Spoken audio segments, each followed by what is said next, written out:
Hello again, good to have your company as we bid you welcome to another Business Lunchtime Talk. And we're running these Business Lunchtime Talks to see how together we can put the Bible back into business. My name is Rev Boyd and I'm the minister here in Rathfriland Presbyterian Church.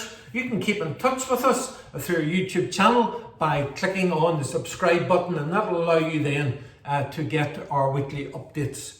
Today we're continuing to think about the leadership of a young man called Daniel, and our theme is Daniel introducing a change. To learn more about that, firstly, we're going to read from the book of Daniel in chapter 1, following on from last week, verses 8 to 16. Daniel is introducing a change or a new idea, and I'm sure many of you know how difficult that can be. So let's see how Daniel went about it. From verse 8. But Daniel purposed in his heart that he would not defile himself with a portion of the king's delicacies, nor with the wine which he drank. Therefore he requested of the chief of the eunuchs that he might not defile himself. Now God had brought Daniel into the favour and goodwill of the chief of the eunuchs, and the chief of the eunuchs said to Daniel, I fear my lord the king, who has appointed your food and drink. For why should he see your faces looking worse than the young men who are your age? Then you will endanger my head before the king. So Daniel said to the steward, whom the chief of the eunuchs had set over Daniel, Hananiah, Mishael, and Azariah, please test your servants for 10 days, and let them give us vegetables to eat and water to drink. Then let our appearances be examined before you, and the appearance of the young men who eat the portion of the king's delicacies. And as you see fit, so deal with your servants. So he consented with them in this matter and tested them 10 days. And at the end of 10 days, their features appeared better and fatter in flesh than all the young men who ate the portion of the king's delicacies.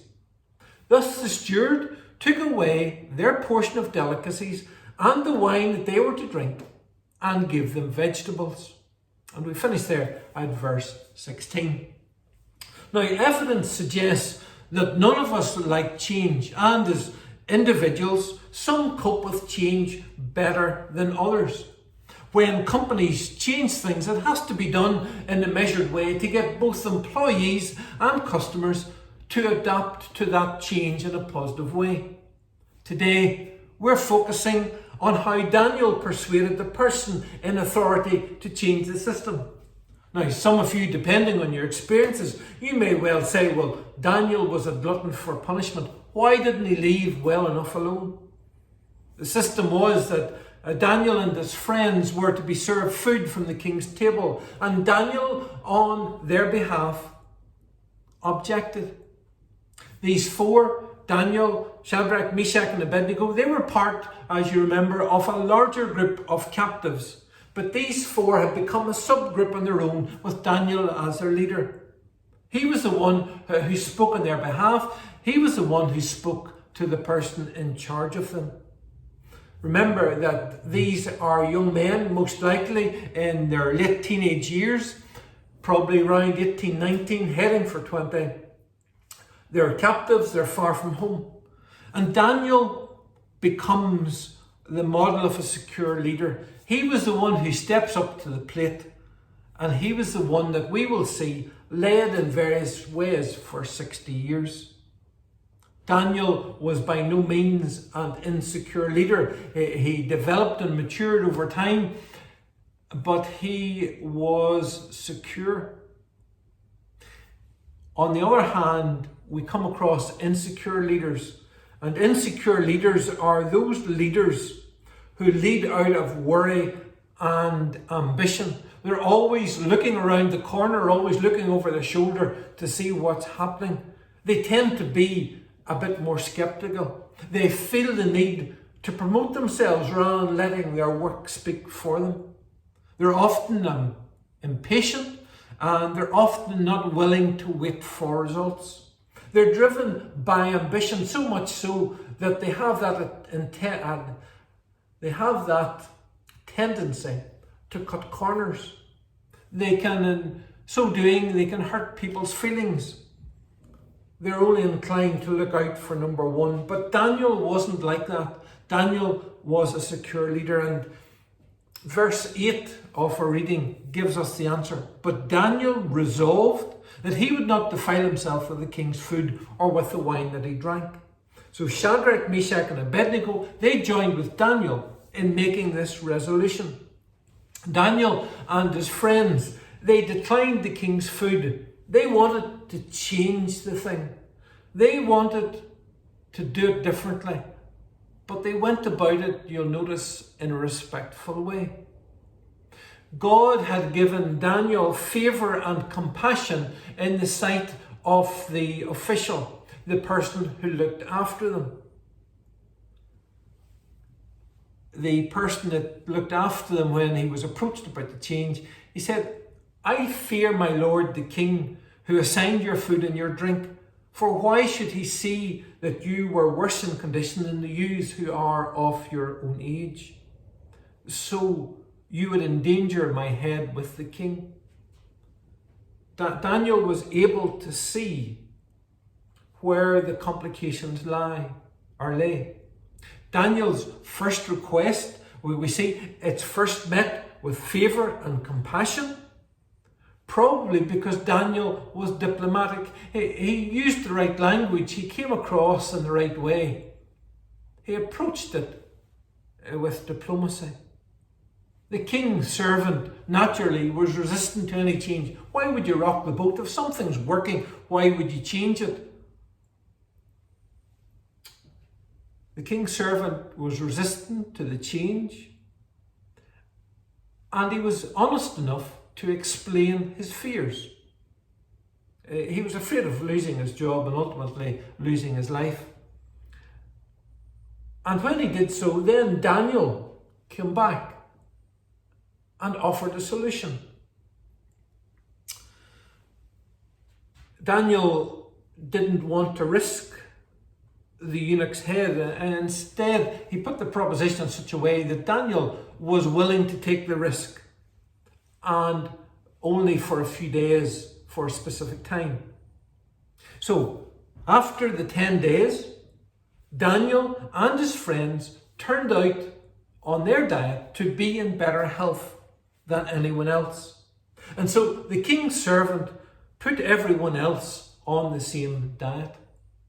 Daniel was not only able to bring about change for his group, but because of the results, because of how he persuaded the overseer, then it was changed for everyone. The change was for the better. This never would have happened had Daniel not resolved to do what was right and then to go about things in a respectful and a diplomatic way. So there's a couple of pointers for us when we go to introduce change. Well, we need to have the right relationship with the people who are asking to bring in the change. We need to understand their concerns and fears.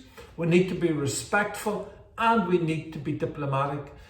And indeed, we could argue that we need to do it in a measured way or even in a gradual way. There are many people, and when it comes to introducing change, they get the first part right.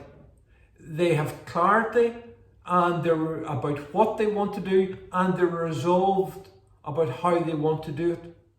They have the clarity that something needs to be changed, and they're up for it. They're going to change it.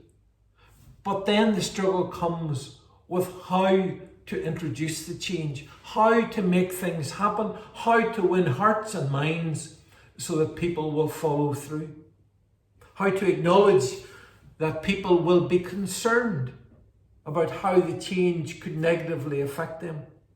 The government official looking after Daniel and company, well, he, as we've discovered, he was afraid of losing his job and losing his life, and that fear had to be addressed for them to be able to make progress. Just as you want to make changes, you have to equally bear in mind the concerns of your employees or the concerns of your customers or indeed the concerns of your owners, your managers. The change that Daniel was asking for, it was countercultural. It was certainly going against the grain. People today are talking about when things return to normal. And in many ways, everything doesn't have to return to how it was before COVID. Things can be different, and things indeed are different. If they were different, maybe it would make a change. Maybe it would bring better changes for individuals and for businesses. And so then that starts to beg the question, are we prepared to lead? Are we prepared to take the risk? Are we prepared to bring about change for the better?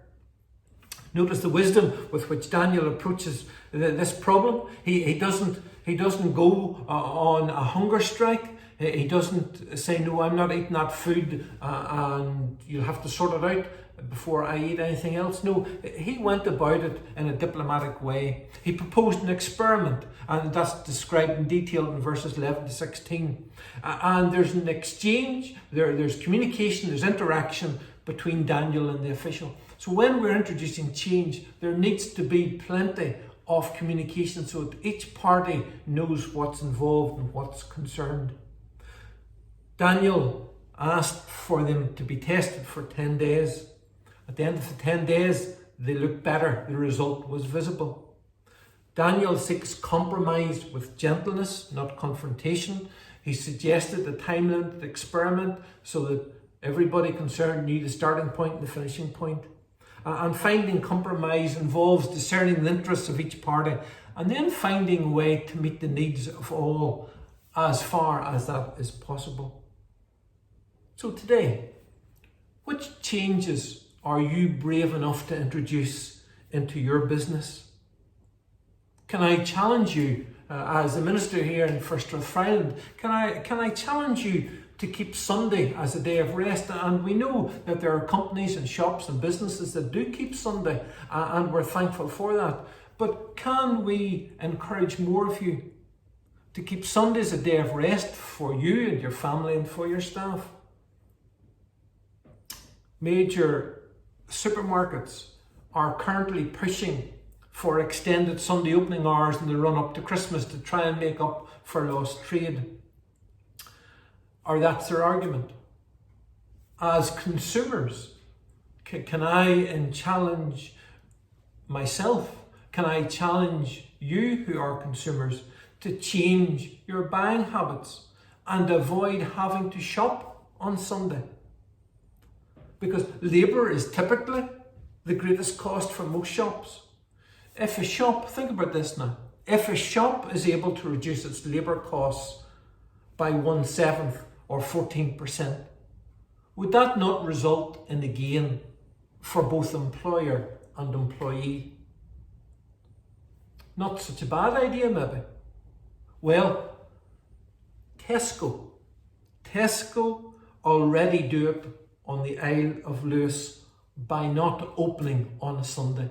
So all their customers make their purchases on 6 days rather than spread over 7 days. So they have less labour costs.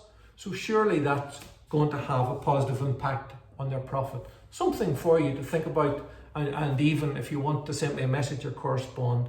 So thanks for spending time with us today. We'll see you the same place, same time next week as we think and keep thinking about making changes for the better. Thanks for now. Bye-bye.